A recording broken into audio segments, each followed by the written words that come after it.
Welcome to the ADHD Women's Wellbeing podcast. I'm Kate Moryoussef, and I'm a wellbeing and lifestyle coach, EFT practitioner, mum to 4 kids, and passionate about helping more women to understand and accept their amazing ADHD brains.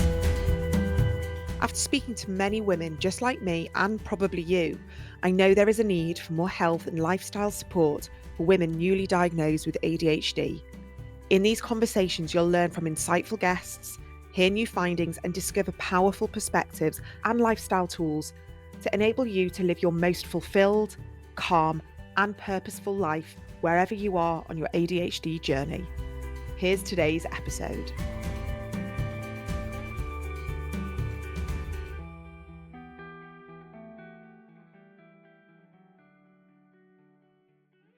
So welcome back to another episode of the ADHD Women's Wellbeing podcast. I'm Kate Moryoussef, your host here as always. And today we're talking about something, and I want to give you a bit of a heads up. We're talking about grief, and we're talking about the intersection of grief and ADHD. And it's not something we've really touched on in a huge amount of detail. And I'm so grateful for my guest today who's come forward and offered her really heartbreaking story about how she's been tackling grief alongside her ADHD. And we have Alex Spencer. Now, Alex is a holistic therapist. She's a bereavement coach in training and the host of the Functioning Griefster podcast. And Alex was diagnosed with ADHD later on in life, as many of us have been, after years of being labelled ditzy, stupid, or the class clown at school due to this undiagnosed ADHD and dyslexia. And now Alex uses her lived experience to speak openly about neurodiversity, grief, and resilience. And following the death of her only son, Declan, in 2023, she has channeled her energy into creating a safe space for honest conversations about loss, mental health, and carrying on while still carrying grief. So I really hope that this conversation will just be helpful support, it will be validation, and we'll really hone in on another layer of the challenges of living with undiagnosed ADHD, and then being able to use this awareness and this knowledge to better help and support ourselves. So Alex, welcome to the podcast. Hello, thank you for having me. Well, thank you for being here and sharing your story and helping others, because, you know, when we talk about this stuff, it takes away some of that I would say sting, but also the what ifs, and is it only me, and you know, why does it show up like that? We were just talking off Definitely. camera, what, you know, so much of it is questioning why have I always been like that. And so many people are carrying this grief about who they are and why they didn't know about themselves, but you've got that extra layer of grief of, you know, the unimaginable and the unthinkable of losing a child. So perhaps you can tell me a little bit about yourself. I did have my son quite young. And again, because of my whole right and wrong and everything, I didn't want to conform to the stereotype of a young mom. So one thing I found is the expectations I have upon myself are so high. So, you know, I wanted my son to have the best upbringing. I wanted him to be super proud of me. So I went back to college. I did a 2-year childcare qualification because I always wanted to be a kids entertainer, because entertaining people, although I can't sing or dance, is something that I'm naturally quite good at. Like my son used to say, I was like the female Peter Pan, you know, just full of energy, but like a toddler, I'll be full of energy and then I'll crash. And I found normal 9 to 5 jobs quite difficult, you know, especially any that had like a repetitiveness about them. Whereas kids entertainment, you know, there was different things all the time, you know, so it worked with me better. I just thought that was me. My sister was diagnosed with ADHD, but she's very different to me. She is very, very messy, late for everything. She's more that, whereas I don't know if it's because I'm the oldest. I'm very neat, very tidy. I like things just so, because then it helps me find everything. I'm always early for everything because I'm so worried about being late. So it's, I think maybe being the eldest, and there's like 9 years, but I found strategies, whereas my sister being the youngest just came across as naughty. Whereas I was overly sensitive, overly organised, which I think is why I went under the radar for so long. Then when I was studying, they realised I had dyslexia. Up to that point, I genuinely just thought I couldn't spell, and it didn't matter how much I tried. It wasn't through not trying. And also, like, I loved reading, but when you had to read out loud, the words just got all jumbled and numbers. But again, I just thought, yeah, once I was diagnosed with dyslexia, that all makes sense. But then having a child, you then start having quite a structured routine. And then when my son was diagnosed with Duchenne muscular dystrophy, I now understand it as hyper-focused on his condition, learn everything there was to know about it, to the point I even went out there and got my sports therapy degree because I wanted to know all about the muscles. And because it's such a practical course, or can be when taught correctly to someone like me, I found, because I would constantly be like moving my body, right? So if I do this, that means this bone, that muscle, and I could understand that. I found anatomy and physiology incredibly interesting. So I understood within a few years that the likelihood of there being a cure in my son's lifetime was highly unlikely. So I went with the facts, right? I can't do that, but what I can do is give him the best life possible.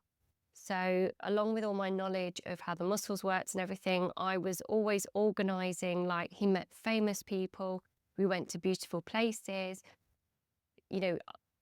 even his bedroom, which I'm currently sat in, except for the ceiling track hoist, doesn't look disabled. I wanted Dec to lead the most normal life possible, which he did.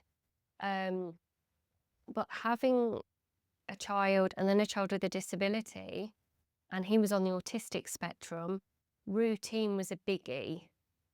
And it's only really since losing him I've realised how much that benefited me.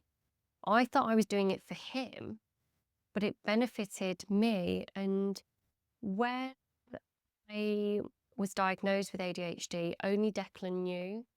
I didn't tell anyone because I was concerned about the stigma. So Declan knew about it, and he understood, and he was almost like the calm to my storm. He was very laid back, very chilled, while I was like a million miles an hour. And if we went somewhere, it'd be me that would be like, oh my gosh, this is so amazing. And he'd just be like, chilled out. I'd be like the child. But yeah, I'd been told I had depression and anxiety. I'd been on antidepressants, been on the lot. And then I watched a documentary, and it was about a footballer's wife who's got ADHD. And she's not like my sister, she's like me. I'm super organised, super driven, no faith in herself. Like, I was diagnosed with body dysmorphia as well. So, I don't like my appearance. And it was like she was saying my story, and my son was watching it with me, and he was like, Mom. So I mentioned it to my GP, and she said, you know what, Alex, you're onto something there.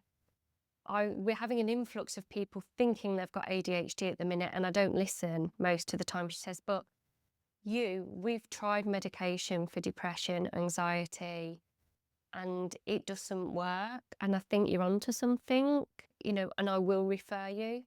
Can I Can I just ask, sorry, I mean, thank you so much for sharing all of this. I just wanted to flag up or ask you a couple of questions about how you did this all on your own. You know, you were a single parent. Were you that a single parent the whole time? I was married for 2 years, but the rest of the time, well, sorry, so I was with him for 3 years of Dec's 24 years, I was a single mum. Wow. So you literally had to do all the caring. You had to, you know, be hyper vigilant and be on it with all the medical appointments and care and physio and all of that, with undiagnosed ADHD, which causes, you know, creates a huge toll on your nervous system, your stress response. I just want to sort of validate this because it can be so, you know, pulling it all apart, and you think, how did you do that? You must have been running on pure adrenaline the whole time. I had 2 breakdowns. So I was running on pure adrenaline most of the time. But the biggest thing that fueled me was my love for my son. And that was my driving force. I think the biggest thing that Declan provided me in regards to my ADHD was acceptance. You know, he knew that I got stupidly excited over Christmas and birthdays and any excuse for a celebration. That I cried at films, that I laughed out loud. You know, that he accepted all of that, where friends and people in the past have seen me as a bit weird and a bit childish. Dec loved it. You know, he loved that side of me, and that acceptance was so beautiful. I mean, that is amazing. And I hear that a lot about people with ADHD, that there's this sort of everlasting youth and excitement and passion and enthusiasm. And, you know, you said before we were chatting that there were so many parts of your ADHD that you love and have fueled you and have helped you. We talked about your, you know, your justice sensitivity and this deep desire for advocacy, and also where that really caused a lot of pain because you were coming across lots of services and systems and things that didn't make sense, and you obviously wanted to fight for your son, but you were hitting lots of kind of barriers. Tell me a little bit about how that impacted your ADHD, and I guess what parts of your ADHD helped you in the fight with, you know, for your son. Yeah. I think the positives of having ADHD, I remember a social worker saying to me, "You're like a dog with a bone." This is before my diagnosis, and she was actually saying it in a negative way. It was when I was trying to get a downstairs bedroom for Declan. But my moral compass of right and wrong, so I'm very factual. If this is needed, and it like factually needed, then why are people trying to put barriers in the way? I don't understand that. So, and somehow I would be able to actually articulate it really well, because I might not be able to write very well, but I can verbally articulate things, thankfully, quite well. So we appeared on the news, on different TV programs, because I'm not camera shy. I'm not shy of speaking the way I'm feeling and trying to be the voice of myself, Declan, and other families that were struggling. So I found that to be a huge bonus. Um, you know, that aspect of my personality. However, when I would have things said to me that made me feel, which would have made anyone feel not worth anything, you know, when you've got these professionals saying, "You're going to have to be awake for 3 days. That's just how it is. We can't get the carers." It's hard. It would affect anyone. But like one of the times I'd had surgery. So to me, I have a sick note that I'm not allowed to work for 6 weeks because I've had abdominal surgery. Yet you're expecting me to lift a 23-year-old man, although I'm not allowed to work. You're expecting me to do this unpaid purely because I'm his mum. Yet if I was a paid member of the team, I wouldn't be expected to do it because I've got a sick note. So in my brain, I'm like, that doesn't add up. And if something doesn't add up, I will fight my corner. Why? But the problem is they don't like people like us that ask those questions. So then they can start telling lies and being mean. And for me, like I remember sitting out in that garden, curled up in a ball, crying, just like, why are they not listening? Like, what is it about me that they're not listening to? And I find that with my ADHD, I've joked and said there could be a tsunami in Asia and it's somehow my fault. I will always think I mustn't be doing well enough, and that's why the message isn't getting across. It must be me. I fought for Dec, and I've had professionals that were on our side, like even the hospice, have said we have never seen anyone so dedicated or have such an incredible bond with their person. So I feel that it helped me with that. But behind closed doors, away from Dec, I was in here a mess.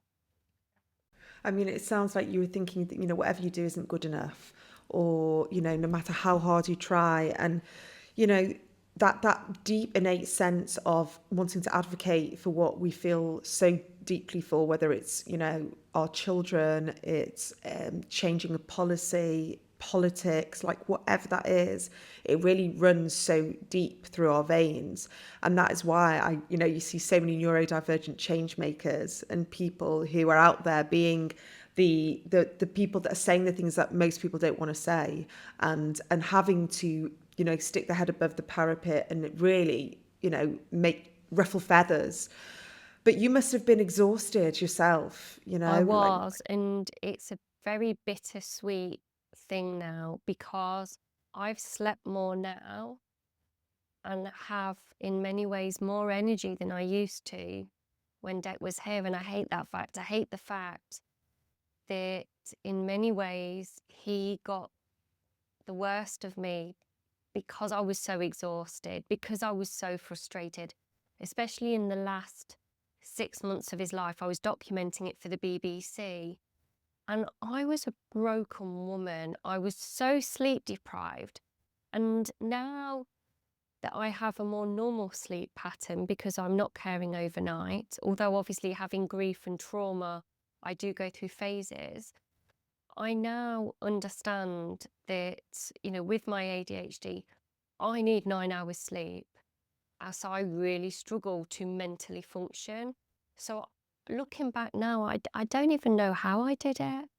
Yeah, I was thinking that because again, I know another family with not the same but a similar condition, and they have carers through the night because of the turning and the breathing. And We were meant to. We were meant to, but because of and this is the other thing with me, was when people were coming in, if I could tell or if Dec told me that they didn't really know what they were doing. So what I was finding was care companies would send someone who was only really used to working with little old ladies who needed their breakfast making. Yet Declan was on a ventilator, he was a 24-year-old man that you were having to help toilet and everything. And we were having a lot of people coming in that had zero experience, that were hurting him, not listening to him, looking down at him, not taking into account how his ventilator was literally keeping him alive overnight. And when I would pull it up with the care company, they were like, oh, you're being too picky, and that's again why we ended up on the BBC.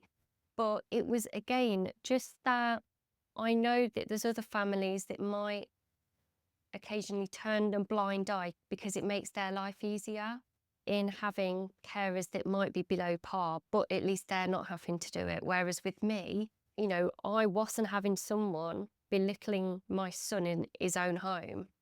I would rather have done it myself. I mean, it sounds like you didn't have a moment to breathe. It sounds like you were exhausted and burnt out, and that guilt, that you're feeling. Yeah, And I would pick that over this any day of the week still. of course. And I wonder if now you're able to allow yourself to sleep and allow yourself to heal through sleep, because it feels like you deserve it and you're worthy of the sleep, even though, of course, you would never want to replace one with the other. I wonder if you're able to share a little bit about what you've learned with regards to grief and managing your ADHD, and how there is that intersection. I know you mentioned at the beginning that you had that structure, even though it was exhausting and it was ongoing consistently, but you did have a structure and there was a routine, and now that's not here, and you're having to find a whole new way of being and living and finding a way through this. Tell me a little bit about what you think, how ADHD has maybe exacerbated this grieving process. I think for me, and obviously I know everyone that's grieving is different, everyone with ADHD is different. But for me personally, I have found now that I don't have a routine and I can't go back to the job I used to do as a sports therapist because it included medical stuff. I'd been trained with England Rugby, and the thought of seeing a defibrillator scares the hell out of me now. I've gone from the person that runs towards an accident to the person that runs away crying. It's almost like the first year I gave myself permission to not work. I gave myself permission to not go to family events. I was very gentle on myself. Whereas it was almost like the year went, and then all of a sudden, right, I've now got to work. I've now got to do this, because that's what society thinks I should be doing. And that's what people were actually telling me. It seems like when you lose someone, all of a sudden everyone knows what's best for you. And ultimately, what I've found since losing Declan is I feel like I'm a 15-year-old little girl trying to live in an adult world, and I can't do it. And I feel that almost being his mom, so I was 17 when I had him, so it's almost like I only became an adult when having him, and I feel like I've regressed back to just before I had him. But now I'm trying to deal with the grief of losing him, being in our home, bills, like when you lose someone, you're sorting out death certificates, funerals, your council tax, all of these different things. And letters they're a real trigger for my nervous system because I don't understand them. And all of a sudden they're all coming, and Dec's not here to help me with them when I don't understand them properly. He's not reading them and going, no, Mom, it's okay. It means this. So I'm trying to deal with all of that. So I think the practical things that happen when someone passes away, when you then have ADHD, don't get me wrong, I have zero regrets about his funeral. I somehow pulled it out the bag. He had the most beautiful funeral with all the songs I know he would want, because over the years he's mentioned the odd thing. Because Dec was so important to me, it stayed in here. He saw a Subaru Impreza hearse on the one show. How I even remember it was the one show, I don't know. And he was like, oh, that would be amazing when you die to have one of them. I remembered that for about 8 years, that I would make sure he had that car.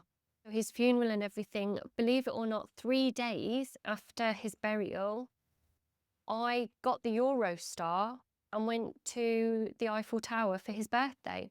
And I was an absolute nervous wreck, and I was shaking and I was crying. But because we were meant to have been doing it for his birthday, I still did it. But what I've noticed now is in that train station, I've gone from not really being bothered by crowds, crikey, going to gigs and everything, I'm, like I said, I'm the loud one.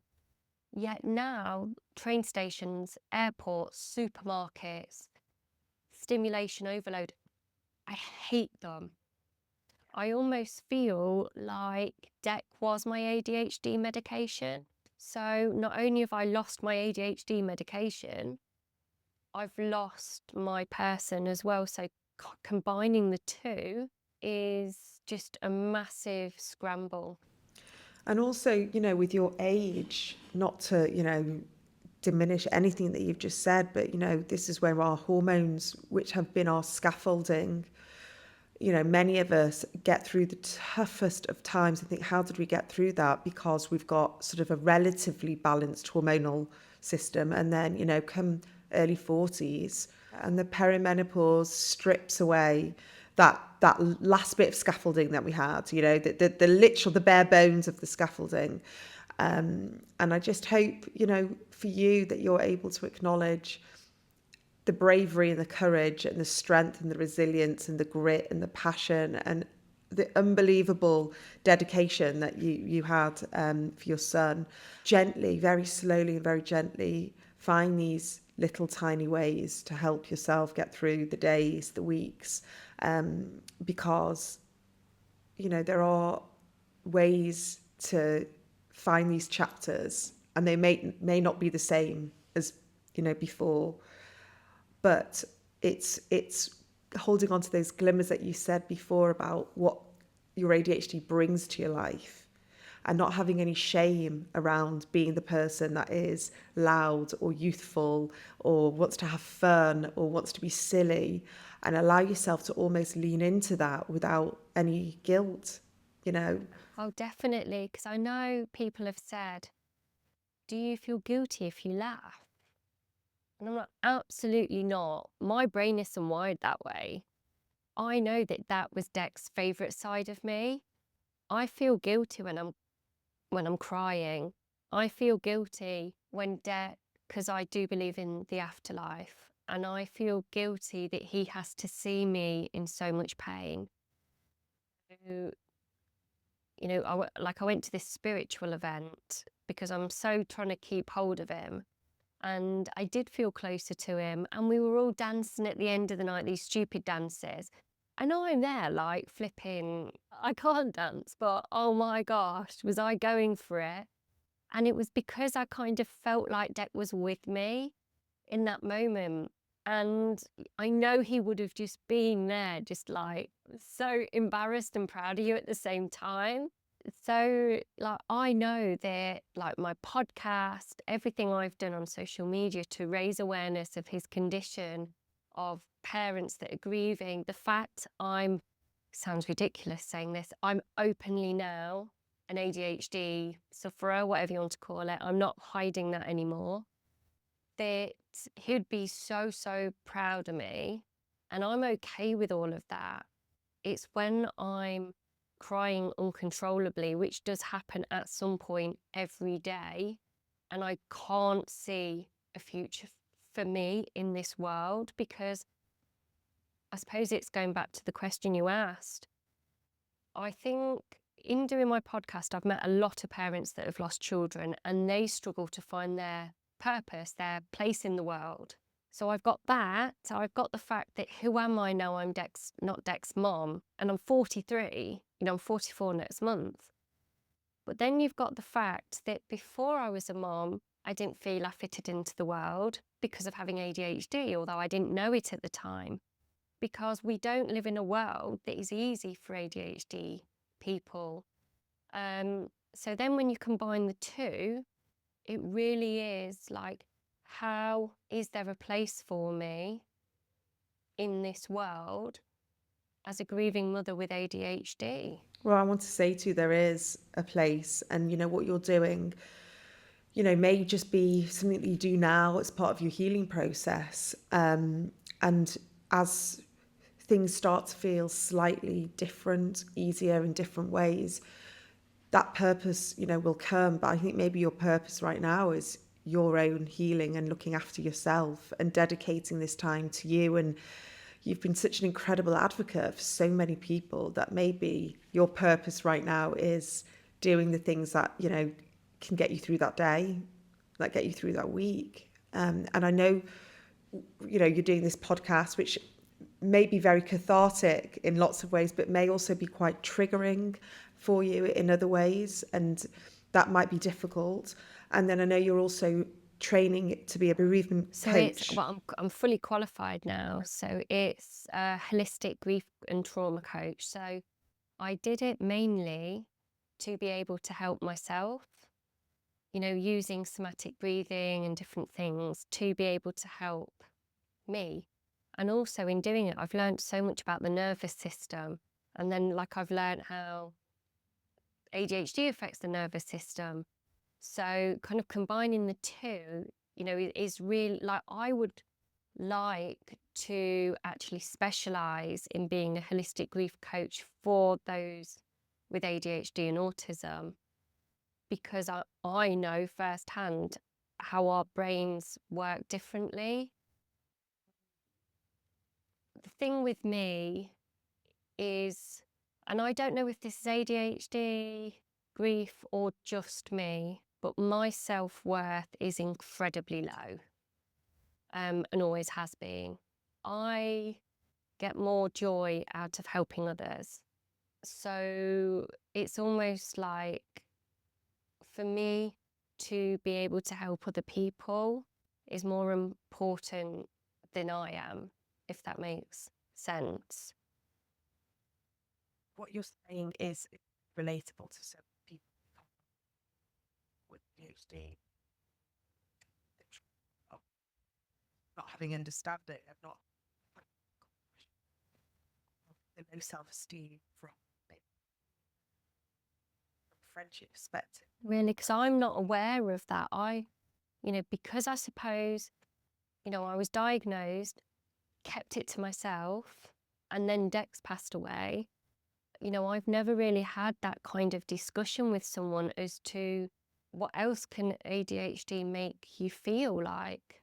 Yeah, and there's so many layers, and this is, I speak to so many women in similar situations, maybe not alongside the grief, but they are going through this unraveling and sort of unmasking process of, well, why is my self-worth so low, despite being overproductive, overachieving, perfectionist, doing so much.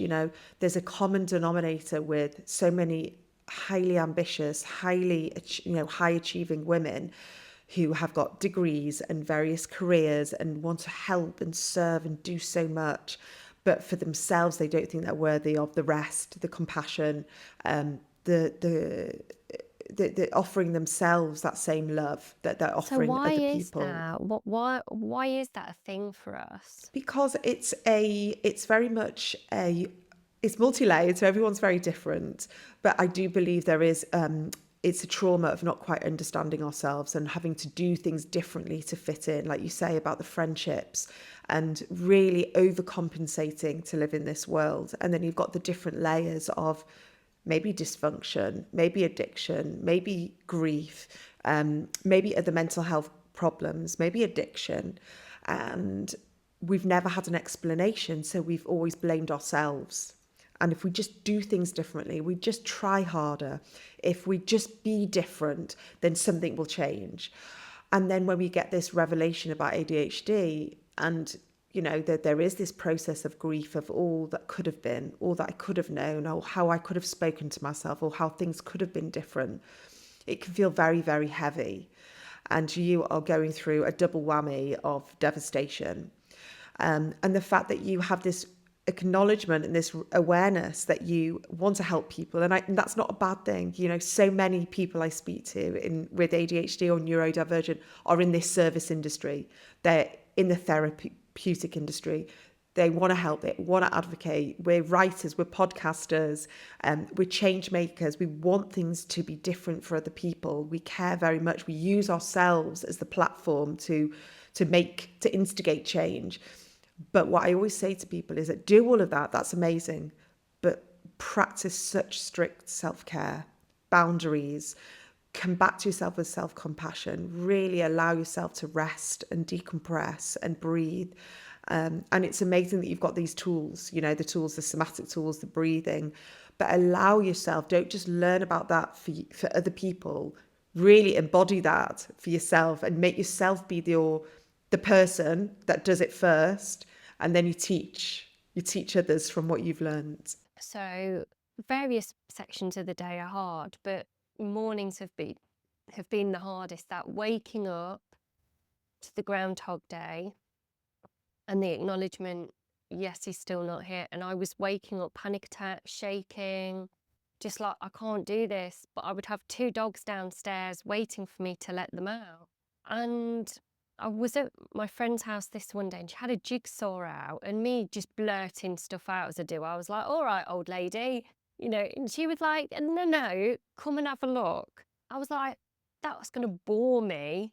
Oh my gosh. I was like, oh my God, this is great. To the point, she bought me a jigsaw. So for the last 5 months, I think it's been now, I have my little routine. I come downstairs. Don't get me wrong, there's times where I really don't want to, but hearing my dogs wanting me to come downstairs, because if I don't, I'll come down to a mess. So come downstairs, let them out, flick the kettle on, come into my son's room where I am now, open the blind, kiss his pillow and say good morning, make my coffee because I know the warmth of that helps my nervous system. And then I sit and allow myself the time it takes to drink my coffee to do some of my jigsaw. And it's only when I'm doing that, because I've tried meditation and stuff, but there's too many voices, like it's too loud in there. So the jigsaw just creates a bit of calm. Yeah, and it's mindfulness and it's being present, like you say. Yeah, it's my way of mindfulness. I found a way that works for me. And that's beautiful that you've got that. And again, that's creating your ritual and your structure. And it might take a bit of time because, you had Declan for 24 years and that is a long time to change a routine and a structure. But it's just finding those little routines and rituals that get you through. And maybe this jigsaw chapter might only last a year and you might find something else. But the fact that you found that has helped you move from one thing to the next thing. And, I just send you so much love because your story will be very emotional for a lot of people to listen to, but also very validating. And you were at such an early stage in all of this, even though has it been how long? 25 months. That you have got through the past 25 months, and for you to give yourself that huge credit and that you wanting to help other people. And it might change and evolve, and that's okay as well. Like, we don't have to give ourselves this strict, like, it has to be like this and it's going to be like this forever. Allow yourself 6-month chapters, 6-week chapters. Because that's what I found. I can't look too far forward because that sends me into a panic. It's almost, I vaguely look at a month at a time, but I only really focus on a week at a time. I mean, what I would love to say to you is that we'd love to maybe hear from you in a year or so and hear how you're getting on. But you're just sharing the fact that we don't have to have the answers. We don't need to, be able to figure it all out now. And I think that's in itself a beautiful lesson for people because, grief aside, a lot of people, when they've got this ADHD diagnosis, kind of want, right, I want to be fixed. I want the medication to work. I want to know what's going to happen next. They want a whole plan. They want to be like, right, how do I sort this out? And life is messy. Life is hard. Life is challenging. And you can only control yourself. It's outside influences that I find are most triggering to me, and I can't control them. And it's really dedicating that time to, like you say, calming your nervous system, finding those moments where you can be present. And if that gets you through that morning, that day, then, it's incredibly inspiring. If people wanted to get in touch with you or listen to your podcast, tell us a little bit how they can find you, because I'm sure that after this conversation, people might want to reach out to you. Well, the podcast is called The Functioning Griefster. That came about purely because I was speaking to someone from the BBC, and I said, I feel like I'm a functioning alcoholic, but I'm not an alcoholic. As in, like, I'm functioning to the outside world, but I'm dying inside. Like, I just, but that's on all the normal major podcast platforms. I've literally designed the logo, done it all myself, and because it's for Dec, it's Dec's legacy, even down to the fact, whilst when he took his last breath, we were listening to the Beach Boys, and we had their album on, and in the car, and I just decided, I was trying to think of ways to come up with a logo, and I just thought, I wonder what the Beach Boys album cover is, and it's a sun setting on a beach. And I've used a silhouette of me and the dogs looking out at a real sunset on there. So even the logo has got so much love and connection between Dec and I. I've done the music, I found the people to come, and it's actually recorded in Dec's farm, which is the place he took his last breath. But it's the place where we lived. It's the place where we went on our journeys. You know, it's not a place of sorrow, it's a place of safety and spirit and heart. I took over all of Dec's social medias just to, you know, keep doing what he did, you know, being an advocate for those with disabilities and now those that are grieving as well. So that's Dec, as in DECS, Dec's Rolling Bucket List. That's TikTok, Instagram, and YouTube. And I'm always putting videos up of Dec, you know, videos that Dec made, as well as my own journey. And I've just started doing the odd live on TikTok as well, just kind of sharing just the day-to-day. I do it with another mom, and we just kind of have a little chat. Oh, how's your day been? I found this hard about grieving the loss of my son today, or, you know, but we also have a real laugh as well, and end up saying stupid things. So yeah, that's kind of the way people can follow my journey, and through the podcast hear stories of other parents. I've had one other mom who's got ADHD, and that was a very different podcast because we were both trying to talk over each other, and we both got so excited. So yeah, that was good. And each podcast, although they're all with grieving parents, bring a slightly different feel to them. Well, thank you so much, and how lucky Dec was to have you as a mum. You know, really. Literally the nicest thing anyone can say to me, because so I'm looking at a picture of him down there. That's the one thing that no one could ever take away from me, is my bond with him and the pride I have in him. You've beautifully articulated that in today's conversation. Well, I'm glad, because you really can see that a lot of people go through life and don't have mums like you. And I will be going to check Dec out on his social media, because I'm now so intrigued to connect with his spirit and his, you know, who he was as a person. And, you know, this has been an amazing conversation, and I really hope not only does it help you in some way, but also helps lots of other people who are listening. And our brains might think differently, but that's okay, and it has benefits as well. Well, thank you so much, Alex, and I will make sure all the information is in today's show notes, and hopefully you'll have some lovely people reaching out to you. I'm sure you will. My pleasure. Thank you.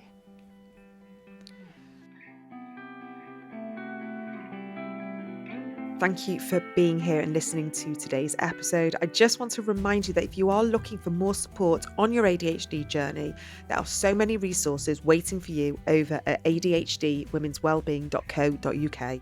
So inside the ADHD Women's Wellbeing Workshop Library, you'll find practical and compassionate guidance on topics such as nervous system regulation, rejection sensitive dysphoria, perfectionism, emotional regulation, hormones, parenting, and so much more, all designed specifically for late diagnosed neurodivergent women. You can also explore my new book, The ADHD Women's Wellbeing Toolkit, which was published by Declan, which is also available in ebook and audiobook, which is packed full of tools to help you feel calmer, more regulated, and more like yourself. And if you do crave a bit more deeper connection and ongoing support, come and join us inside the Moryoussef community. It's a gentle space for learning, reflection, and connection with other neurodivergent women. And you'll also find the recordings from our first ever ADHD Women's Wellbeing live event, which brought together incredible speakers and a room full of inspiring women for a truly special day. We have recorded it all for you and it's there to buy. So whether you're just starting your journey or looking to go deeper, there's something there for every stage. Just head to adhdwomenswellbeing.co.uk to explore everything. And as always, thank you so much for being here and for being part of this community.